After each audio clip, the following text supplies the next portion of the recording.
दोस्तों आज की वीडियो में जीएसटी पोर्टल पर आए एक नए अपडेट के बारे में हम डिस्कशन करने वाले हैं। तो जैसा कि आप सभी को पता है, जीएसटी पोर्टल पर प्री लॉगिन या पोस्ट लॉगिन आपके लिए एक फैसिलिटी अवेलेबल है, जो है सर्च टैक्स पेयर की फैसिलिटी। यानी कि आप किसी का भी पैन नंबर डाल करके या जीएसटीएन नंबर डाल करके उस पर्सन की डिटेल्स, रिटर्न फाइलिंग डिटेल्स या उसका जो जीएसटी रजिस्ट्रेशन है वो एक्टिव है या नहीं है, तो किसी भी टैक्स पेयर की इंफॉर्मेशन आप यहाँ पे देख सकते हैं। तो ये सर्च टैक्स पेयर फैसिलिटी का ऑप्शन आप लॉगिन करने से पहले भी यूज़ कर सकते हैं और लॉगिन करने के बाद भी यूज़ कर सकते हैं।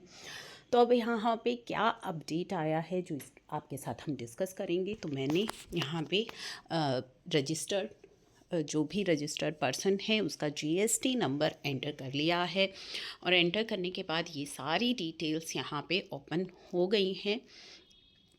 नीचे आपको दो ऑप्शंस दिखाई देते हैं, show filing table and show return filing frequency.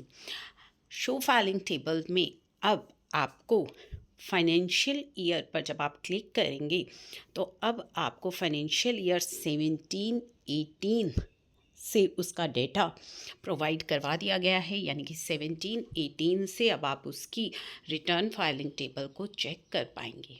तो अब आप फाइलिंग स्टेटस चेक कर सकते हैं किसी भी व्यक्ति का फ्रॉम द फाइनेंशियल ईयर 17-18।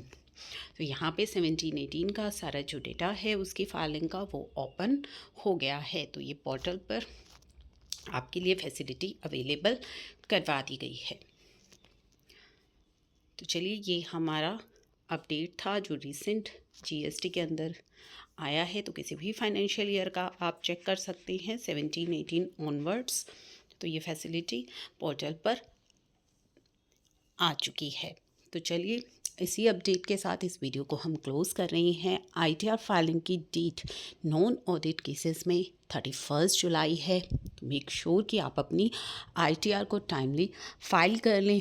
एक और इम्पॉर्टेंट जो आपके लिए रिमाइंडर है कि यदि आप ओल्ड टैक्स रेजिम सेलेक्ट करना चाहते हैं, ओल्ड टैक्स रेजिम के अंदर अपनी आईटीआर को फाइल करना चाहते हैं, क्योंकि बाय डिफ़ॉल्ट अब आईटीआर 3-4 में आपका न्यू टैक्स रेजिम सेलेक्टेड मिल रहा है, तो आपको अपनी ITR within due date file करनी होगी। 31 जुलाई तक फाइल करनी होगी। अदरवाइज़ अगर आप 31 जुलाई के बाद अपनी आईटीआर फाइल करेंगे तो आपको न्यू टैक्स रेजिम में ही अपनी आईटीआर फाइल करनी होगी। आप ओल्ड टैक्स रेजिम 31 जुलाई के बाद ऑप्ट नहीं कर पाएंगे।